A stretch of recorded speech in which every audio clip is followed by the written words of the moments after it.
प्रिय मित्रों, नमो नमः। संस्कृत कौमुदी में आप सभी लोगों का स्वागत है। मित्रों, हम लोग समास प्रकरण के अंतर्गत इस समय तत्पुरुष समास का अध्ययन कर रहे हैं, जिसमें हम लोग कल की कक्षा में तद्धितार्थोत्तर पद समाहारे च सूत्र का अध्ययन किए और समाहार के विषय में जब उदाहरण देखना था दिशावाची संख्यावाची सुबंतों के साथ, तो हम लोग कक्षा की समाप्ति कर दिए थे। ठीक, तो आज हम लोग इसी के उदाहरण से अध्ययन प्रारंभ करते हैं, लेकिन थोड़ी सी चर्चा इस सूत्र की भी हो जाए ताकि समझने में आसानी होगी।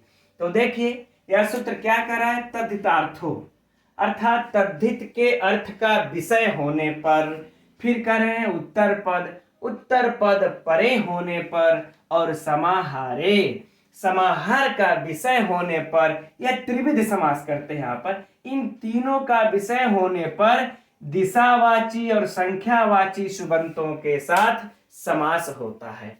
अर्थात इस दिशावाची संख्यावाची सुबंत के साथ इस तद्धित के अर्थ के विषय में समास, फिर उत्तर पद परे होने पर समास, और फिर समाहार के विषय में भी समास होता है। क्लियर हो गया? अब देखिए, दिशावाची संख्यावाची का उदाहरण और सिद्धि कर हम लोग देख लिए थे तद्धित के अर्थ के विषय में। तद्धित के अर्थ के विषय में दिशावाची का उदाहरण क्या था? पौर्वशाला। संख्यावाची का क्या था? ये उदाहरण षडमातुरा। ठीक, तो यह देख लिए थे उदाहरण। फिर उत्तर पद के विषय में इसका उदाहरण हम लोगों ने देख लिया था, पंचगौ धन इत्यादि, वह भी हो गया। अब समाहार का विषय होने पर इस दिशावाची संख्यावाची का उदाहरण देखना है, तो इस दिशावाची का उदाहरण बनता ही नहीं है, संख्यावाची का उदाहरण बनता है समाहार का विषय होने पर। तो उसका उदाहरण आज हम लोग देखेंगे, लेकिन उससे पहले ये दो सूत्र आटपक पढ़ते हैं। इन दोनों सूत्रों की इसकी सिद्धि में आवश्यकता पड़ेगी, तो पहले हम लोग आगे अब इन सूत्रों को देख लेते हैं, तब इसकी सिद्धि किया जाएगा। ठीक, तो देखिए, अब अगला सूत्र है यह तत्पुरुषः समानाधिकरणः कर्मधारयः, है ना। यह सूत्र क्या कह रहा है? कह रहा है कि तत्पुरुष। तो सबसे पहले यह देखते हैं सूत्र कैसा सूत्र है मित्रों। तो देखिए, यह संज्ञा सूत्र है। कैसा सूत्र है? संज्ञा सूत्र। कौन सी संज्ञा करता है? तो यह कर्मधारय संज्ञा करता है। राइट, याद रहे, परीक्षा के लिए बहुत ही महत्वपूर्ण है मित्रों यह, और बहुत ही कंफ्यूजन करता है कर्मधारय तत्पुरुष। तो हम यहाँ पर आप लोगों को बिल्कुल क्लियर करके बता देंगे कि कर्मधारय तत्पुरुष करने का इनका उद्देश्य क्या है। ठीक, तो देखिए, देखते हैं कि यह कर्मधारय संज्ञा सूत्र है। कौन सी संज्ञा करता है? कर्मधारय संज्ञा करता है। अब प्रश्न उठता है कि किसकी कर्मधारय संज्ञा करता है? तो देखिए, तत्पुरुष की कर्मधारय संज्ञा करता है। राइट, अब तत्पुरुष की कर्मधारय संज्ञा कर रहा है, तो कौन से तत्पुरुष का? जब वह तत्पुरुष में कुछ कंडीशन रखा गया होगा, क्या सभी तत्पुरुष का? कह रहे हैं नहीं, जब यह तत्पुरुष समानाधिकरण होगा तभी इसकी कर्मधारय संज्ञा हो जाएगी। अर्थात सूत्र का अर्थ हुआ कि ऐसा तत्पुरुष जिसका समानाधिकरण हो उसकी कर्मधारय संज्ञा होती है। समानाधिकरण अर्थात ऐसा तत्पुरुष जिसका अधिकरण एक हो। कल चर्चा हो चुकी है मित्रों कि जब दो समस्यमान पद एक ही विभक्ति में हो, किसी भी, चाहे वह प्रथमा हो, चाहे द्वितीया, चाहे षष्ठी, कोई भी, जब दो समस्यमान पद एक ही विभक्ति में हो और दोनों एक ही वाच्यार्थ को, एक ही अधिकरण के वाच्यार्थ को कहते हैं, तो समानाधिकरण होते हैं, और ऐसे समानाधिकरण तत्पुरुष की कर्मधारय संज्ञा हो जाती है। राइट, अब देखिए, इनका कर्मधारय संज्ञा करने के पीछे इस तत्पुरुष का क्या उद्देश्य है। अब प्रश्न अच्छा यहाँ पर एक यह भी उठता है कि जब उस तत्पुरुष की कर्मधारय संज्ञा हो जाती है, तो क्या इस तत्पुरुष का कर्मधारय, तो उस समास का तत्पुरुष नाम खत्म हो जाएगा? सिर्फ कर्मधारय, अब उससे ही उसको नाम से अब जाना जाएगा या बुलाया जाएगा? कह रहे नहीं भाई, इसकी तत्पुरुष संज्ञा भी बनी रहेगी, प्लस कर्मधारय भी संज्ञा हो जाएगी। अर्थात उस समास के दो नाम हो जाएंगे। पहले तत्पुरुष था ही, अब जब समानाधिकरण होगा तो उसको कर्मधारय भी कहा जाने लगेगा। जैसे एक बालक के दो नाम हो जाते हैं, एक स्कूल का, एक घर का, है ना। घर में एक प्यार से जब हम जब ज्यादा प्यार उमड़ता है तो हम किसी अन्य नाम से बुलाने लगते हैं, शॉर्ट करके नाम को। ठीक, तो उसका दो नाम हो जाता है उस बालक को, लेकिन बालक तो एक ही रहता है ना। सेम यही बात यहाँ पर भी है कि जब समानाधिकरण हो जाएगा तो उसका एक और नामकरण कर दिया जाता है। तुम कर्मधारय के नाम से भी जाने जाओगे, लेकिन तत्पुरुष भी बनी रहती है। क्योंकि देखिए, यह सूत्र आ कडारा दे का संज्ञा के अंतर्गत पठित नहीं है, इसके बाहर पठित है, इसलिए दोनों संज्ञा बन जाएंगी। ऐसा नहीं है कि एक ही संज्ञा रहेगा। ठीक, अब देखते हैं मित्रों कि इनका कर्मधारय संज्ञा करने के पीछे, दोनों नाम रखने के पीछे क्या उद्देश्य है। तो देखिए, इसका उत्तर आप लोगों को शॉर्ट में समझा देते हैं। जैसे कृष्णा चतुर्दशी है, कृष्णा चतुर्दशी, जब हम इसका समास करते हैं मित्रों तो क्या बन जाता है, कृष्ण चतुर्दशी, कृष्ण चतुर्दशी। ठीक, अब देखिए, यह दोनों का अधिकरण हमारा क्या है, समान है, यह एक ही विभक्ति में है। ठीक, और एक ही, ये दोनों समस्यमान जो पद है एक ही अर्थ को कह रहे हैं, वाच्यार्थ को। तब ये इनका देखिए तत्पुरुष संज्ञा तो है ही है, लेकिन अब इनका कर्मधारय संज्ञा करने के पीछे उद्देश्य देखिए। यहां पर देखिए आप लोगों को कृष्णा नजर आ रहा है ना, कृष्णा अर्थात स्त्रीलिंग है।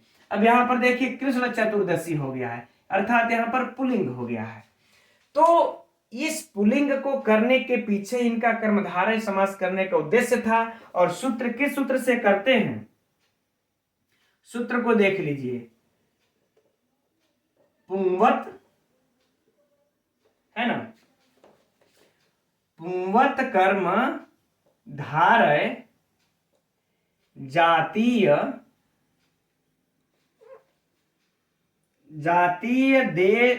देशीयेषु,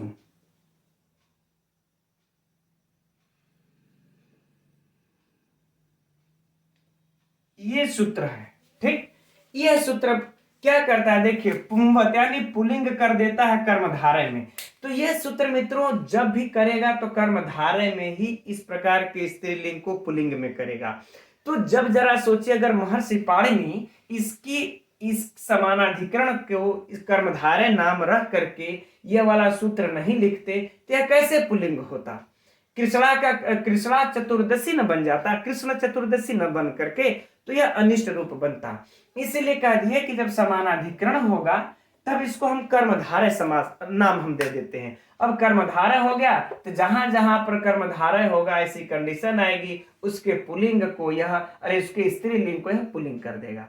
उद्देश्य समझ में आ गया। अच्छा, तब प्रश्न यह भी अब उठेगा, तब उसको कर्मधारय कर दिए होते, तत्पुरुष संज्ञा उसे समाप्त कर दिए होते, तत्पुरुष संज्ञा तब क्यों रखे रह गए। तो इसके उदाहरण के लिए देखिए, इसका उत्तर आप लोगों को इस उदाहरण में मिल जाएगा आराम से। एक है उत्तम गवह, उत्तम गवह अर्थात श्रेष्ठ बैल है ना। लौकिक उदाहरण देखा जाए तो उत्तमो गौ, यह हम लोगों का लौकिक उदाहरण हो गया। अलौकिक उदाहरण यदि हम लोग देखेंगे तो देखिए, उत्तम सु होगा, एक वचन है, तो उत्तम सु और धन गो सु, ये हमारा हो गया अलौकिक विग्रह। अब यहां पर आप लोगों को स्पष्ट दिख रहा होगा कि दोनों पद एक ही विभक्ति प्रथमांत ही है, सु लगा है, तो समान अधिक मतलब समान विभक्तियां हुई। और श्रेष्ठ बैल, उत्तम गौ श्रेष्ठ बैल, एक ही अधिकरण को कह भी रहे हैं दोनों समस्यान पद। तो अब देखिए यहां पर अब समानाधिकरण तो हो गया ना, ये समानाधिकरण हो गया, तो समानाधिकरण हो करके तब तो इसकी कर्मधारय संज्ञा हो गई। चलिए, इस सूत्र से इसकी जब हम कर्मधारय संज्ञा हो जाएगा तो हम तत्पुरुष को जब हटा देते तब, अब हम लोग तो ही नहीं देख रहे हैं कि जब तत्पुरुष को हटाकर सिर्फ कर्मधारय ही रहने देते तो क्या समस्या थी। तो जब कर्मधारय हो जाता तो जब हम सु आदि का लोप करके जब उत्तम गो कर देते हैं, क्या कर देते हैं, उत्तम गो, यह बन जाता है। तो उत्तम गो कर देते तब उत्तम गवह हमारा कैसे सिद्ध होता, उत्तम गवह तो सिद्ध हो ही नहीं पाता। तब यहां पर कहते हैं टच का विधान करना पड़ता है। टच का विधान किस सूत्र से करते हैं, गोर तद्धित लुकी, गोर तद्धित लुकी इस सूत्र से टच का विधान करते हैं, है ना। इस सूत्र की कल भी चर्चा हुई थी। जब इस सूत्र से जब टच का विधान कर रहे हैं तो यह सूत्र मित्रों तत्पुरुष समास में ही विधान करता है। अब बातें समझ में आई ना कि गोर तद्धित लुकी सूत्र जो टच का विधान कर रहा है, यह सूत्र वह सिर्फ तत्पुरुष समास में ही करता है, यह कर्मधारय में नहीं करता है। तो यदि इसकी जब तत्पुरुष संज्ञा हटा करके समान अधिकरण होने से तत्पुरुष संज्ञा हटा करके सिर्फ ओनली वन कर्मधारय ही कर दिए होते तो यहाँ टच का विधान ही नहीं हो पाता, और जब टच का विधान नहीं हो पाता तो उत्तम गोह बन जाता, ये अनिष्ट रूप बन जाता, और लेकिन बनना तो उत्तम गवाह है।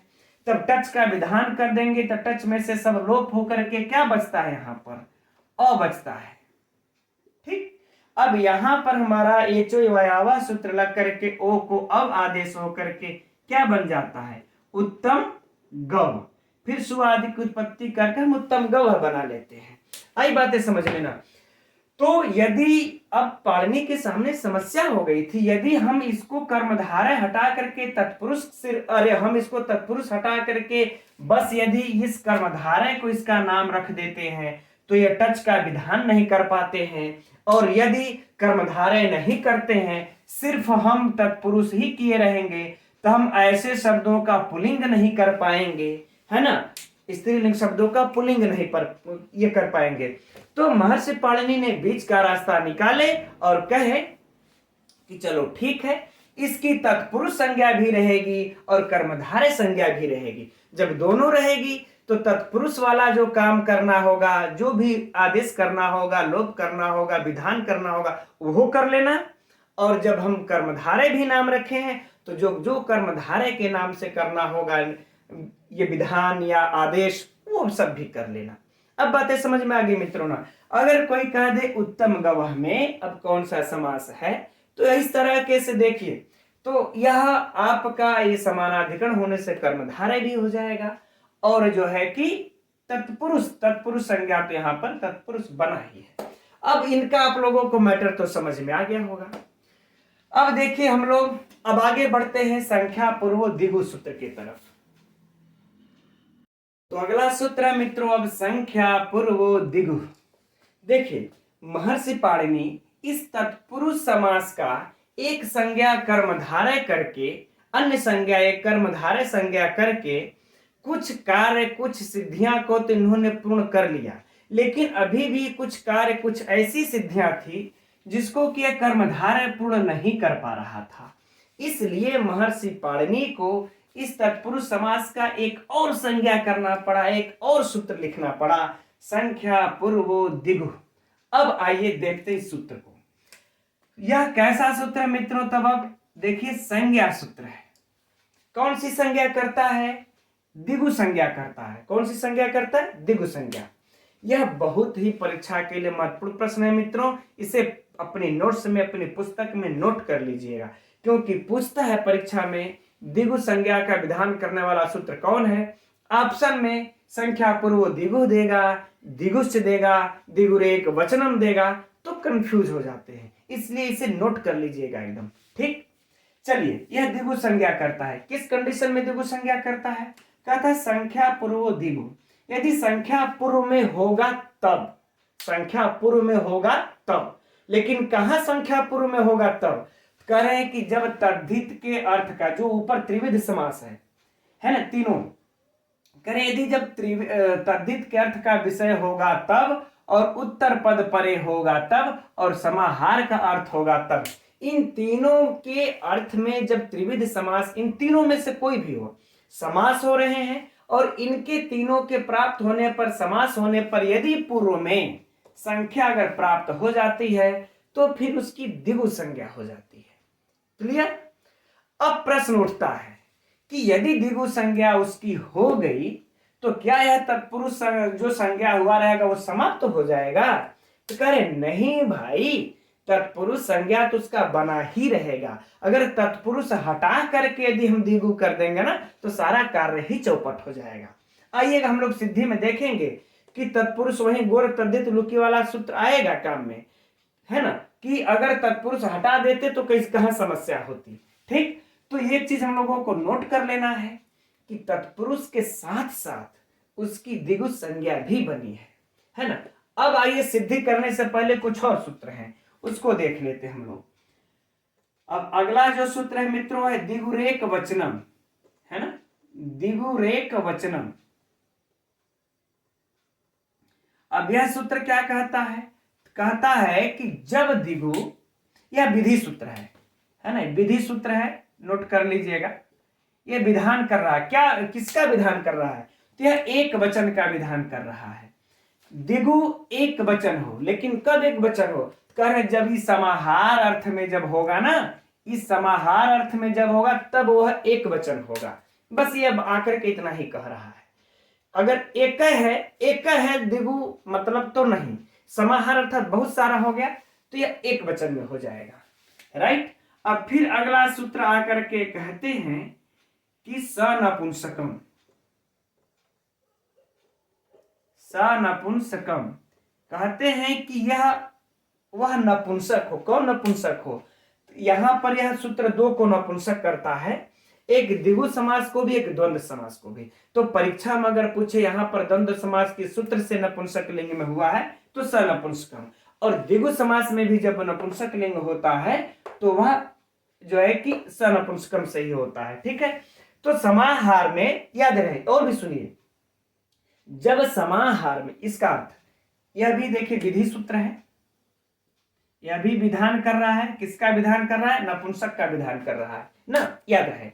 तो कह रहे हैं कि समाहार में द्विगु और द्वंद्व दोनों नपुंसक हो। याद रहे, समाहार अर्थ में, एक में नहीं, समाहार अर्थ में ये दोनों जो है कि नपुंसक हो। ठीक, आगे बातें समझ में ये दोनों सूत्र का। ठीक, अब चलिए आगे बढ़ते हैं। देखिए अगला जो अब इसका उदाहरण है पंच गवम बनता है ना। चलिए अब इसको थोड़ा सा मिटा लेते हैं, तब उदाहरण देखते हैं।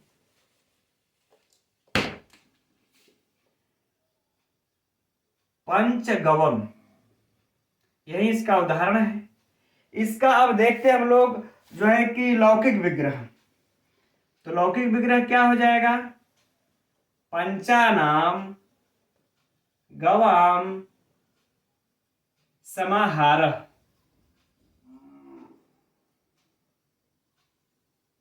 पंचानाम गवाम समाहार, यह क्या हो गया इसका लौकिक विग्रह। अब अलौकिक विग्रह इसका क्या हो जाएगा मित्रों? पंचन आम गोवाम। आप लोगों को वह बातें मिलेगी यहां पर सिद्धि में जो कि द्विगु संज्ञा और तत्पुरुष संज्ञा दोनों बनी है। क्यों बनी है इसका उत्तर यहां पर आप लोगों को प्राप्त हो जाएगा। पंचनाम गो आम, ठीक हो गया। अब देखिए बाकी प्रक्रिया वही होगी। यहां पर यह संख्या, इसकी अनुवृत्ति तो आएगी ही। जब अनुवृत्ति आ गई तो इसका उपसर्जन संज्ञा पंचन का पूर्व में प्रयोग, कृत तद्धित समासा से इसके प्रातिपदिक संज्ञा, सुपो धातु प्रातिपदिकों से इस आम का लोप क्या बन जाएगा? अब यहां पर पंचन और फिर गो। अब यहां पर मित्रों फिर से वही सूत्र आ जाएगा। कौन सा सूत्र? न लोपा प्रत्यय लोपे प्रत्यय लक्षणम के द्वारा हम वह इस आम के लोप हो जाने पर भी हम वह कार्य कर सकते हैं जो कार्य होते हैं। तो वह कार्य कर सकते हैं जो कार्य होंगे तो क्या हो जाएगा? न लोप प्रातिपदिकांतस्य सूत्र आ जाएगा जिससे लोप हो जाएगा, इसके न का लोप। जब न का लोप हो गया तो क्या बन जाएगा? पंच। अब गो को मिला देंगे, बन गया पंचगो। अब देखिए अब यहां पर टच प्रत्यय आ जाएगा किस सूत्र से? गोर तद्धित लुकी से, गोर तद्धित लुकी से।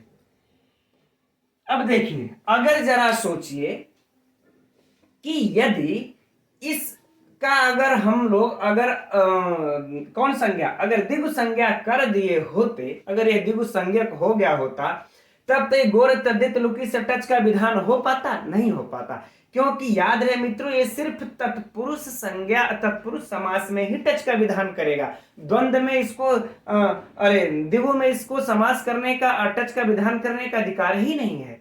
तो इसलिए इसकी तत्पुरुष संज्ञा बराबर बना करके रखे हैं। ठीक, अब यह तत्पुरुष का उपयोगिता यहां पर समझ में आ गई ना। अब आगे द्वंद्व समास भी करने की उपयोगिता समझ में आएगी।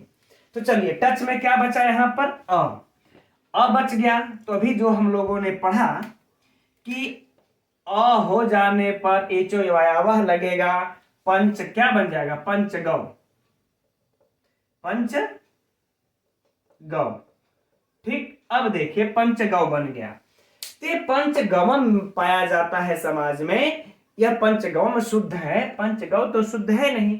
अब यहां पर हम लोगों को ठीक, अब दिगुरे, अब जब हम यहां पर अब करते हैं सुवाद की उत्पत्ति जब करने लगते हैं, तो उत्पत्ति करने पर प्रथमा विभक्ति के एक वचन में, चूंकि यहां पर दिगुरेक वचन अब हमारा सूत्र ही काम कर जाएगा। दिगुरेक वचनम कौन सा, यही वाला सूत्र। यह क्या कहेगा कि यहां पर देखिए समाहार अर्थ में है ना, अरे एक वचन रहेगा तो कोई बातें नहीं है, जब समाहार अर्थ में रहेगा तब ना उसको एक वचन में यह कर देगा।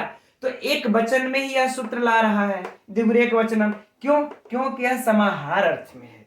तो जब एक वचन में लाएगा तो हमको यहां पर अब क्या हम आदेश करेंगे, सु। अगर जरा सोचिए कि यदि यह दिगुरेक वचनम नहीं होता ना यह वाला सूत्र, तो यहां पर यह पंच है तो पांच है, तो हम सु के बजाय हम औ नहीं जस आदेश करते, यहां पर लगाते। जब सुवाद की उत्पत्ति करते तो यहां पर सु के जगह पर जस लगाते, क्योंकि यह बहुवचन है तो सु और जस लगाते। लेकिन जस नहीं लगाने दिया, कौन, यह दिगुरेक वचनम नहीं लगाने दिया, कहा इसको आप एक वचन में लिखेंगे। तो एक वचन हमको लगाए सु, किस सूत्र से, दिगुरेक वचनम से। अब यहां पर दिगु की भी उपयोगिता समझ में आ गई ना स्पष्ट, कि अगर यह दिगु समास नहीं होता, अगर दिगु संज्ञा नहीं किए रहते, अगर सिर्फ यहां पर तत्पुरुष संज्ञा रहती मित्रों, तो यहां पर सु के बजाय यहां पर क्या होता, जस होता कि नहीं होता। अब तक तो हमको लगता है अब आप लोगों को एकदम क्लियर हो गया होगा कि यहां पर टच का विधान किए गोर तद्धित लुकी से, तो यह तत्पुरुष होने पर ही टच का विधान हो सकता था, इसलिए इन्होंने इसकी तत्पुरुष संज्ञा ही बना करके रखी। अब जब आगे अब यह संख्या समूह में था, समाहार में था, तो पांच है तो यहां जस आदेश होता, तब अब करे भैया जस तो आदेश होता नहीं, तो एक काम करो, अब यही काम नहीं सफल हो पा रहा था इनका यहां पर, तो इसीलिए इन्होंने तत्पुरुष की एक और संज्ञा कर दिया, क्या, दिगु संज्ञा, कि हे प्रभु चलो अब दिगु संज्ञा कर देते हैं। और दिगु संज्ञा करके अब बताते हैं कि दिगु जब समाहार अर्थ में रहेगा तो एक वचन में होगा, इसलिए सु आदेश कर दिए। तो मित्रों अब हम समझते हैं कि यहां पर आप लोगों को यह दोनों संज्ञा करने का विधान समझ में आ गया होगा। नहीं तो कुछ लोग एकदम में कंफ्यूजन रहते हैं कि तत्पुरुष हटा दो, दिगु को ही लाओ। अरे जब दिगु को लाओगे तो यहां टच कौन करने आएगा फिर। ठीक, चलिए अब जब दिगु को यहां ला दिए, ये हो गया। अब तो क्या बन जाएगा, अब यहां पर अगला सूत्र और आ जाता है सनपुंसकम। ठीक, जब सनपुंसकम सूत्र आ गया तो सनपुंसकम से इसकी कौन सी संज्ञा हो जाएगी, नपुंसक संज्ञा। किसकी, इस सु पंचगव सु की नपुंसक संज्ञा हो गई इस सूत्र से, सनपुंसकम से, राइट। तब एक सूत्र मित्रों यहां पर और आ जाता है अतो अम। कौन सूत्र आ जाता है, अतो अम। इस सूत्र को एकदम फिर से नोट कर लीजिएगा आप लोग। अतोम क्या कहता है कि यदि अकारांत नपुंसक लिंग है तो हम सु को अम आदेश कर देंगे। फिर से ध्यान से सुनिए, यह सूत्र कह रहा है कि यदि अकारांत नपुंसक हो तो ये जो सु यहां पर लगाए हैं ना, तो इस सु को भाई आगे प्रक्रिया में होती, उ का इत संज्ञक, स का जो है कि रेफ के बाद विसर्ग होकर के पंचगौह बन जाता। लेकिन अब स नपुंसक यहां पर फिर कर दिए हैं, तो जब ये नपुंसक लिंग हो गया तब अतोम तुरंत अधमकेगा, कहेगा नपुंसक लिंग। चलो ठीक है, यहाँ अकारांत है तो हम तो यहाँ सु को अब रेफ विसर्ग नहीं होने देंगे, हम क्या कर देंगे, अम आदेश कर देंगे। जब अम आदेश कर देंगे तो चलिए, अच्छा एक बार और लिख लेते हैं, पंचगौ धन अम आदेश कर दिया। जब अम आदेश हो गया तब अगला सूत्र फिर आ धमकेगा, कौन? अमी पूर्वः, अमी पूर्वः। अब यह सूत्र आधम का, तो यह सूत्र क्या कहा, हम अम को पुरुरूप कर देंगे, अम को क्या कर देंगे? पुरुरूप कर देंगे। तो मित्रों बन गया पंचगवम। क्या बन गया? पंचगवम। आगे बातें समझ में ना? ठीक, चलिए यह इसकी सिद्धि हुई। बड़ा मेहनत करना आप लोगों को भी समझने में। अब इसमें परीक्षा के लिए जो खतरनाक प्रश्न बनते हैं उस पर चर्चा करते हैं। यह बाकी तो आप लोगों की जानकारी के लिए है। पहला प्रश्न मित्रों कि पंचगवम कहां गया? पंचगवम, ये रहा पंचगवम। पंचगवम में कौन सा समास है?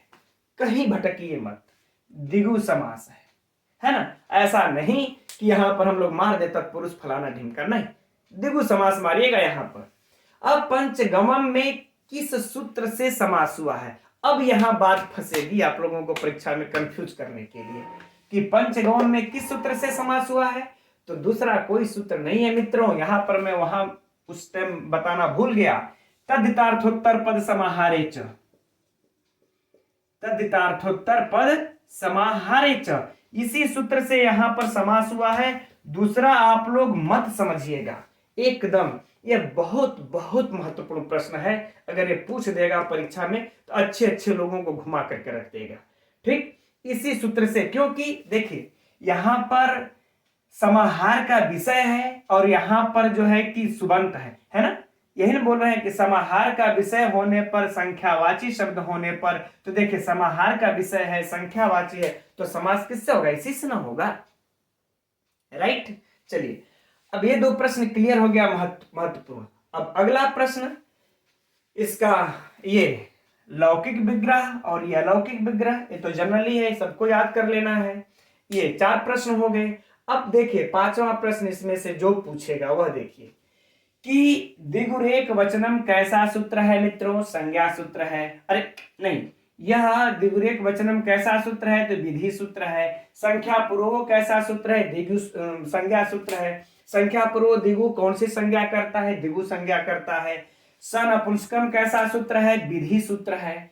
किसका विधान करता है? नपुंसक लिंग का विधान करता है। सारे परीक्षा के प्रश्न है। किसकी नपुंसक लिंग की संज्ञा का विधान करता है? द्विगु, द्वंद्व, उपयुक्त दोनों। तो उपयुक्त दोनों का संज्ञा नपुंसक लिंग का विधान करता है। द्विगुरेक वचनम यह क्या करता है? किसका विधान करता है? एक वचन का। समाहार में जो द्विगु होते उसका एक वचन का विधान अब करता है। ठीक, और बाकी यह भी याद कर लेना है, यह भी कैसा सूत्र है मित्रों? तत्पुरुष समानाधिकरण कर्मधारय समास। ठीक, संज्ञा सूत्र है और कर्मधारय संज्ञा करता है ना?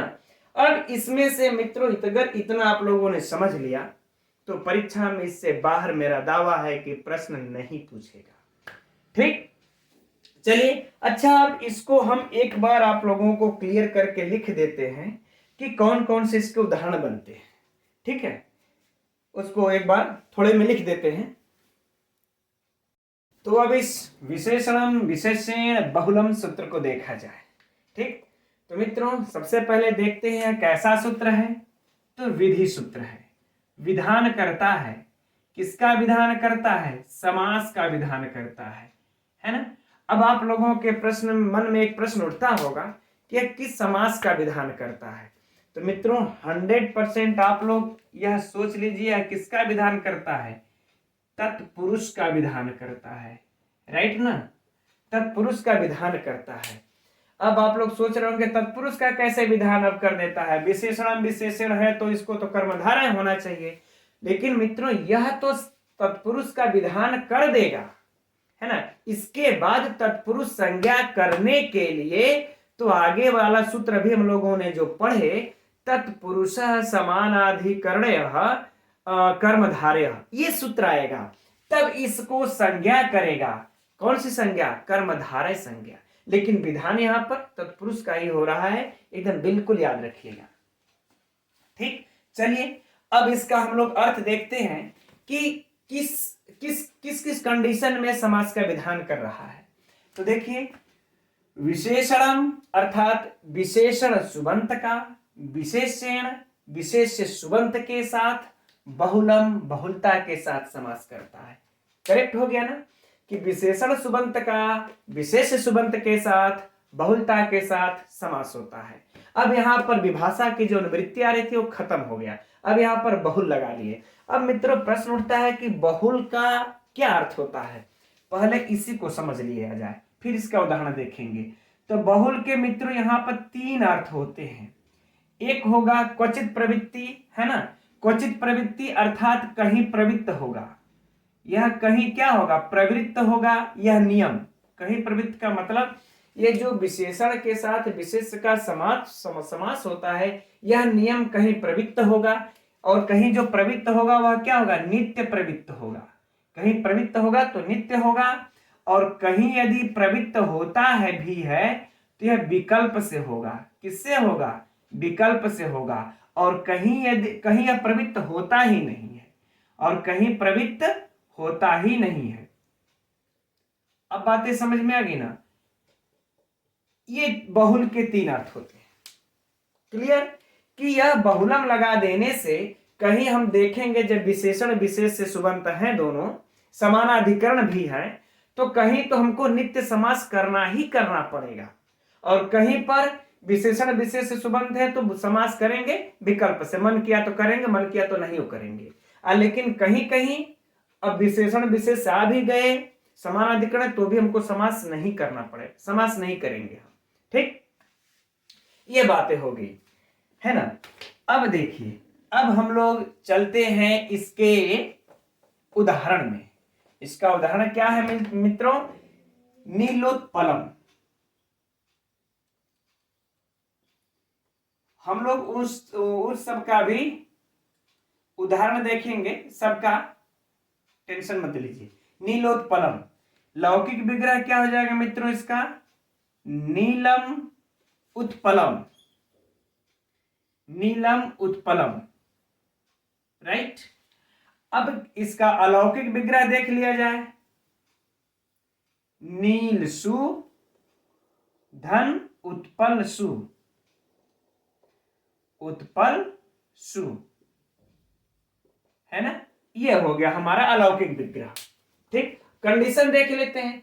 अब विशेषण विशेष से किसको कहते हैं आप लोग तो जान ही रहे हैं कि विशेषण क्या होता है, जो किसी वस्तु की विशेषता को बताए वह विशेषण, और जिसकी विशेषता को बताया जा रहा है वह विशेष्य होता है। जैसे उत्पल माने कमल, या कमल की विशेषता को बता रहा है कि नीला है वह कमल, तो यह विशेषण हो गया, और उत्पल क्या हो गया, विशेष। ठीक, तो यहां पर हमारा विशेषण और विशेष्य आ गए, और दोनों समानाधिकरण भी हैं, अतएव हमारा यहां पर क्या हो जाएगा, किस सूत्र से समास, इस विशेषण विशेषण बहुलम से समास होगा। यहां पर बिल्कुल निश्चिंत रहे कि समास किससे हो रहा है, विशेषणम विशेषण बहुलम सूत्र से समास हो जाएगा। अब किसकी उपसर्जन संज्ञा होगी, इसमें से उसी की होगी जो प्रथमा से निर्दिष्ट होगा। तो देखिए विशेषणम में प्रथमा विभक्ति है, विशेषण में कौन सी विभक्ति है, प्रथमा। तो विशेषण इसमें कौन है, यह नील है, तो इसकी उपसर्जन संज्ञा हो जाएगी। फिर इसका अपूर्व में प्रयोग, फिर कृत तद्धित समासा से इसकी प्रातिपदिक संज्ञा सुपो धातु प्रातिपदिक की ओर से लोप होकर के क्या बन जाएगा, नील उत्पल, नील उत्पल। अब यहां पर कौन सा हम लोगों का सूत्र संधि वाला काम कर जाएगा, अ के बाद उ आता है तो ओ, है ना, गुण हो जाएगा। तो क्या हो जाएगा, नीलोत्पल, नीलोत्पल। ठीक, अब जब नीलोत्पल हो गया तब देखिए है तो यह तत्पुरुष द्वंद्व समास तो है, द्विगु समास तो है नहीं कि अब कुछ हमको नपुंसक संज्ञा इस तरीके की बात करनी होगी। तो अब हम क्या, कौन सा सूत्र यहां पर अब लगाएंगे, परवद लिंगम द्वंद्व तत्पुरुषयोः, कि बाद वाला द्वंद्व तत्पुरुष। अब जरा अब समझिएगा जरा, इसी जगह अगर हम लोग इसका अगर बहुब्रीहि करें, अगर कर्मधारय संज्ञा यदि इसकी हम लोग अगर कर देंगे और तत्पुरुष को हटा देंगे, यह बात आप लोगों को पग पग पर हम समझा रहे हैं, आप लोग भी समझिएगा कि कर्मधारय समास यदि हम कर देंगे तो जो यह नियम होता है परवद, ये प्रवद लिंगम द्वंद्व तत्पुरुषों वाला जो सूत्र आता है तो यही ना कहता है कि जो बाद में लिंग होता है किसमें, तत्पुरुष समास में और फिर द्वंद्व समास में, उसी लिंग के अनुसार जो है इस पूरे का हो जाता है, उस वही लिंग इस पूरे में माना जाता है। तो जरा सोचिए, अगर तत्पुरुष संज्ञा इसकी हटा देंगे और बस हम इसको कर्मधारय मान लेंगे, और यहां पर जो हमने कहा कि यह समास का विधान करता, अगर तत्पुरुष न मान करके कर्मधारय समास का यदि विधान करने लगेगा तो जरा सोचिए, तब ये पर्वत लिंगम वाला तब तो ये तो कर्मधारय में काम नहीं करता है, ये तो पर्वत लिंगम सिर्फ तत्पुरुष में काम करेगा और द्वंद्व में काम क्या करेगा। तो जब तत्पुरुष द्वंद्व बस दोनों में ही काम अब करेगा तो जरा सोचिए कि कैसे काम अब चलेगा। इसीलिए कहा जाता है इसकी जो है कि तत्पुरुष संज्ञा बनी रहे। ठीक, अब तत्पुरुष संज्ञा बनी है, तत्पुरुष संज्ञा बनने के कारण अब हमारा ये पर्वत लिंगम वाला काम कर जाएगा, अर्थात जो बाद का लिंग होगा उसी की पूरी संज्ञा हो जाएगी। तो बाद वाला लिंग क्या है, उत्पल, उत्पल अर्थात कमल। तो कमल है तो कमल में हम सु आदि की उत्पत्ति कर देंगे। जब सु आदि की उत्पत्ति हम कर देते हैं तब हमारा कौन सा सूत्र अब काम कर जाएगा, जरा बताइए आप लोग। जो अभी हम लोगों ने पढ़ा कि अतोम लग जाएगा, अतोम। ठीक, यह सूत्र कि अगर अकारांत नपुंसक लिंग आया तो हम सु को फिर हम आगे की प्रक्रिया से रुत्व यानी रेफ विसर्ग की प्रक्रिया से गुजरने नहीं देंगे, इसको अम आदेश कर देंगे। इस सु को अम आदेश हो करके अमी पूर्व से क्या हो जाएगा, पूर्व रूप। अमी पूर्व से पूर्व रूप हो गया। जब पूर्व रूप हो गया तो क्या हो जाएगा, नीलोत्पलम। नीलोत्पलम अब सिद्ध हो गया ना मित्रों।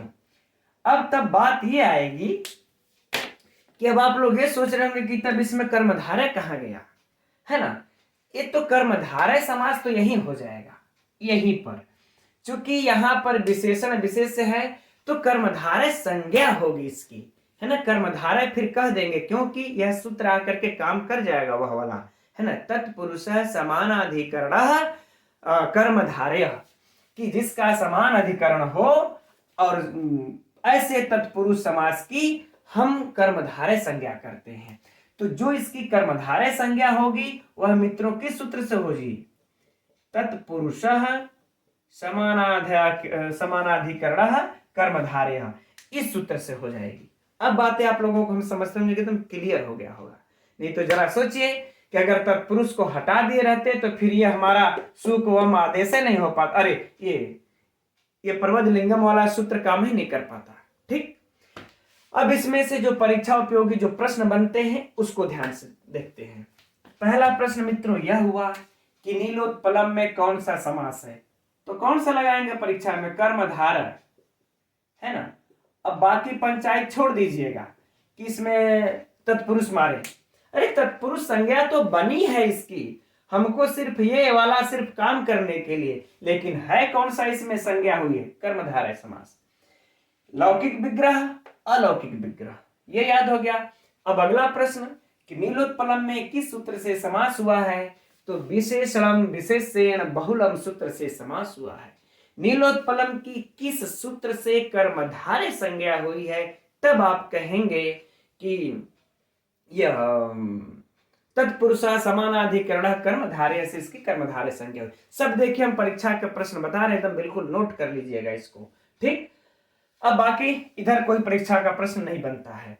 अब एक बात और उठती है प्रश्न कि नीलम उत्पलम में जो अभी हम लोग बहुलम के बारे में चर्चा किए थे, तीन बातें जो चर्चा किए थे, तो इसमें से यह क्या नित्य बनता है कि विकल्प से बनता है ना। तो आप लोगों के पुस्तक में मित्रों लिखा होगा कि यह विकल्प से बनता है, अर्थात एक बार यह भी बनेगा, नीलोत्पलम भी बनेगा, और एक बार नीलम उत्पलम भी बनेगा। यह विकल्प से इसमें लगेगा। यह दोनों सही है, चाहे तो आप ऐसे भी लिख सकते हैं, चाहे तो ऐसे भी। यह किसका हो गया, यह विकल्प वाला उदाहरण था, यह विकल्प का उदाहरण है। अब हम लोग अगला उदाहरण नित्य का देखते हैं। अब नित्य वाला उदाहरण देखते हैं ना, दूसरा उदाहरण। चलिए,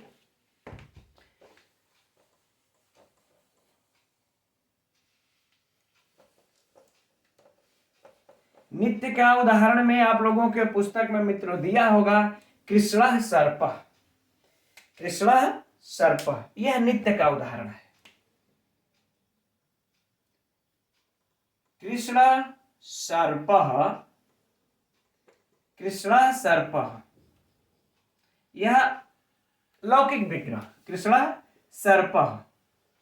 अब जरा सोचिए, जब इसमें यह जब नित्य समास हो रहा है, इसमें कौन सा समास है? नित्य समास, क्योंकि बहुलता में एक नित्य के अर्थ में भी बनता है। जब नित्य समास होगा तो इसका जो है इस प्रकार से कोई भी अपना इसका अर्थ छोड़िए उसको, ठीक, या इसका बस नित्य में आप जानिए कि कृष्ण सर्प, इस जब भी आएगा तो हमको कृष्ण सर्प ही लिखना पड़ेगा, ठीक है। चलिए, अब इसका जो अगला उदाहरण है, जो हम लोगों ने तीसरा वाला जो हम लोग पढ़े थे, तीसरा उदाहरण क्या था कि समास होगा ही नहीं, समास नहीं होगा। यह तीसरा जो उदाहरण पढ़े थे बहुलम के अर्थ में, इसका उदाहरण मित्रों आप लोगों के भी पुस्तक में दिया होगा रामो जामदग्न्यः। रामो जामदग्न्यः, देखिए रामो जामदग्न्यः। अब यहां पर आप समास नहीं कर सकते, यहां पर आप समास नहीं कर सकते। तो एक तीसरा का उदाहरण हो गया, यह दूसरे का उदाहरण हो गया जो कि नित्य हुआ है, और एक विकल्प वाला तभी हम लोगों ने नीलम उत्पलम देखा ही। अब बातें समझ में आ गई ना ये तीनों। चलिए ठीक है, अब अगर मान लेते परीक्षा में इस प्रकार से प्रश्न पूछ दे कि रामो जामदग्न्यः का समास होगा, यानी कि जमदग्नि का पुत्र राम अर्थात परशुराम, तो इसका जो है कि रूप बनेगा, क्या बनेगा, ठीक, विकल्प, इसका समास कर देगा और नीचे चौथा विकल्प लिख देगा कि समास नहीं होगा, तो हम लोग मारेंगे समास नहीं होगा, ठीक। और कृष्ण सर्प में समास नित्य होगा, विकल्प से होगा, या समास नहीं होगा, या इस प्रयुक्त में से कोई नहीं, तो इसमें समास नित्य होगा, ठीक। और बाकी कृष्ण सर्प में किस सूत्र से समास हुआ है? तो विशेषण विशेषण बहुलम से हुआ है, ठीक। अब इसमें कुछ और बातें हैं, तो यहां विशेष ध्यातव्य यह है मित्रों कि विशेषण और विशेष का निर्धारण कर पाना अत्यंत दुष्कर कार्य है। क्योंकि क्या होता है कि कभी कभी विशेषण विशेष बन जाता है और जो विशेष होता है विशेषण बन जाता है, तो ऐसे में विशेषण का निर्धारण ही नहीं हो पाता, और जब विशेषण का निर्धारण नहीं हो पाएगा तो हम कैसे उसके उपसर्जन संज्ञा करके पूर्व में प्रयोग हम करेंगे। तो इस पर व्याख्याकार विशेषण और विशेष का निर्धारण करने के लिए कुछ नियम बताए हैं। आइए हम लोग उस नियमों को देखते हैं। और यह नियम मित्रों हम लोगों को जानना भी आवश्यक है, क्योंकि परीक्षा में यदि पूछ दिया ऐसे उदाहरण को जो कि अपरिचित होगा, तो हम कैसे जानेंगे किसमें कौन पूर्व में प्रयोग होगा, और विकल्प में जब देगा तो पूर्व पर दोनों करके देगा तो कंफ्यूज हो जाएंगे, इसलिए यह जानना आवश्यक है। तो देखिए व्याख्याकार कहते हैं एक तरफ संज्ञा जाती हो और उसके बाद यदि कोई गुण या फिर क्रिया आ जाए, गुण और क्रिया आ जाए, तो जो संज्ञा या जाति होगी यह क्या हो जाएगा, यह विशेष्य होगा, यह क्या होगा, विशेष्य, ठीक। और जो गुण और क्रिया होगी यह क्या होगा, विशेषण। आगे बातें नहीं समझ में, क्योंकि देखिए दो पद तो रहेगा ही रहेगा, तो ये संज्ञा जाति उसमें से जो अगर दिखाई दे देगा वह विशेष उसको हम मानेंगे, और जो गुण क्रिया दिखाई देगा वो विशेषण। उदाहरण में अभी हम लोगों ने क्या देखा, नील कमलम, यह उदाहरण देखे ना। अब नील कमलम में नीलम कमलम, नीलम कमलम, ठीक, राइट। अब यहां पर देखिए नील क्या है, नील यहां पर जो है कि गुण है, उसका नीला गुण है, और कमल क्या है, जाति है, ठीक है ना, कमल क्या है, जाति। तो कमल जाति है, तो जाति क्या होगा? विशेष, और गुण क्या होता है? विशेषण। तो गुण विशेषण होगा तो इस गुण का हम पूर्व में प्रयोग हम कर करके नीलकमलम बना लेंगे। अब ऑप्शन में चाहे कमलम नीलम, कमल नीलम दिया हो तो हम तो अब जान जाएंगे ना कि नीलकमलम ही सही होगा, क्योंकि नील गुण है और गुण ही विशेषण होता है। अब देखिए उदाहरण देखिए, अगला है पाचक ब्राह्मण। अब जरा देखिए मित्रों, यहां तो अब आप लोगों को यह उदाहरण थोड़ा सा अपरिचित लग रहा होगा, तो कैसे हम निर्धारण कर पाएंगे कि पाचक ब्राह्मण होगा कि ब्राह्मण पाचक होगा? ठीक, तो इसका देखिए थोड़ा सा हम लोग अब जब विग्रह करते हैं तो क्या हो जाएगा? पाचको ब्राह्मण, है ना? पाचको ब्राह्मण चाहे पाचका ब्राह्मण, बात एक ही होगी। तो यहां पर देखिए पाचक क्या है? ये क्या है? क्रिया है। यह क्या है? क्रिया है। और यह ब्राह्मण क्या है? जाति है। ब्राह्मण जाति है, या फिर कह लें कि संज्ञा है, जो भी है ना? तो यहां पर अब देखिए इस जातिवाचक इस ब्राह्मण के साथ इस क्रिया का, अब तो यहां पर क्लियर हो गया ना कि जो क्रिया होगी वही विशेषण होगा, पचाने वाला ब्राह्मण, पकाने वाला। तो यहां पर देखिए जो क्रिया होगी वही क्या होगा? विशेषण। तो यहां पर विशेषण अब कंफर्म हो गया, इस विशेषण का पूर्व में हम प्रयोग कर लेंगे, राइट? नहीं तो जब ऑप्शन में यह दे देता कि ब्राह्मण ब्राह्मण पाचक, तो हम कंफ्यूजन हो जाते हैं यार, पाचका ब्राह्मण होगा कि ब्राह्मण पाचक होगा। लेकिन अब यहां तो क्लियर हो गया कि पाचक क्या है? क्रिया, और क्रिया क्या होता है? विशेषण, और विशेषण का विशेषण से पूर्व प्रयोग होकर पाचक ब्राह्मण बनेगा, राइट? अब देखिए ये तो हो गया कि इधर उधर आएगा तब। अब मान लेते हैं ऐसा सिचुएशन बन गया कि गुण गुण दोनों आ जाए, तब अब उसमें संज्ञा या जाति आए ही ना। जब गुण गुण दोनों आएगा तब गुण भी हो, उसके बाद फिर पुनः गुण आ जाए, तब क्या? तब कहने तब यह नियम नहीं लगता। जैसे कि खंजह, यह भी देखिए गुण है, और कुब्जह, यह दोनों गुणवाचक शब्द हैं। तो जब यह दोनों गुण गुण आ गए तब यह नियम नहीं अब लगेगा विशेषण विशेष का, यानी तब हम इसको पूर्व में किसको लिखेंगे? तब देखिए मित्रों यहां पर हमारा खंज कुब्जह भी बन जाएगा और कुब्ज खंजह भी बनेगा। यह दोनों बन जाएंगे, कुब्ज खंजह भी बन जाएगा। अब परीक्षा में तो कंफ्यूज नहीं होंगे, क्योंकि पकड़ लिया दोनों गुण गुण है, तो अब नियम कुछ भी नहीं लगेगा, ये दोनों शुद्ध है। जब समास बनेगा तो ये दोनों शुद्ध बन जाएंगे, राइट? अब अगर मान लेते हैं क्रिया क्रिया आ गए, तब ये क्रिया क्रिया दोनों आ गए तब तो कहते हैं क्रिया क्रिया भी आ जाएगा, तब वो दोनों वही होगा। जैसे पाचकः ब्राह्मणः, पाचकः पाठकः, ब्राह्मण नहीं पाठकः, पाचकः पाठकः। तो यहां भी वही बातें हो जाएंगी, चाहे हम पाचकः पाठकः लिख लें चाहे पाठकः पाचकः लिख लें, दोनों मतलब हेर फेर करके कुछ भी लिख लें।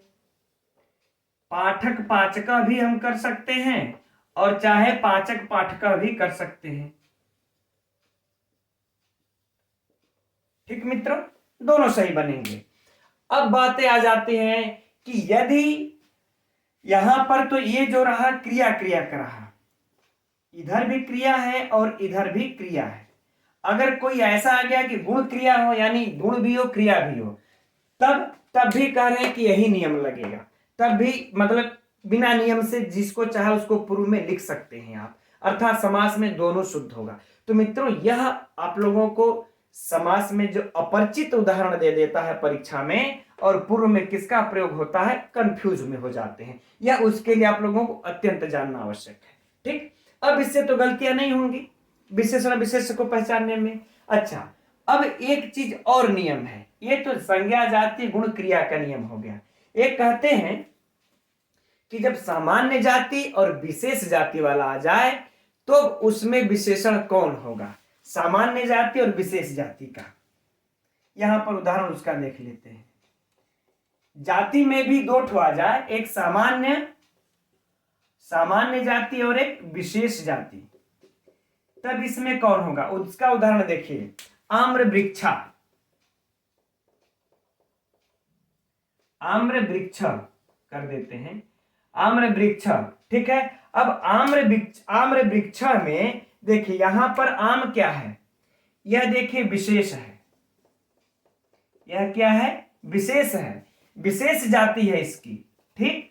और जो वृक्ष है इसकी सामान्य जाति है, इसकी सामान्य जाति है। तो कह रहे हैं कि इसमें जो विशेष जाति वाला होगा या जो विशिष्ट आम वाला होगा यह विशेषण हो जाएगा। यह किसका होगा? यह विशेषण हो जाएगा। और यह जो सामान्य जाति वाला होगा यह क्या हो जाएगा? विशेष्य हो जाएगा। आगे बातें समझ में ना? यानी कि आम्र वृक्ष ही बनेगा, वृक्ष आम्रह नहीं बन जाएगा इसका। जैसे और भी इसमें उदाहरण है, जैसे मित्रों कि जम्बूपादपः, जम्बूपादपः, सिंस्पा वृक्ष, सिंस्पा वृक्ष।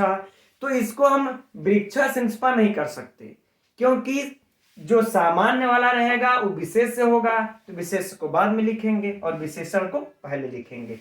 तो अब अगर घुमाएगा परीक्षा में इसको इधर का उधर ऑप्शन देके, तब हम समझते हैं आप लोगों से गलतियां नहीं होनी चाहिए। ये विशेषण विशेष का मित्रों कुछ नियम रह गए। अब देखिए हम लोग उपमानानि सामान्य वचन है विश्व सूत्र का है, तो विश्व सूत्र का अध्ययन मित्रों कल करते हैं। इसी तरीके से गहन अध्ययन कल 7:30 बजे फिर से हम लोग इसी समय मिलते हैं मित्रों। नमो नमः।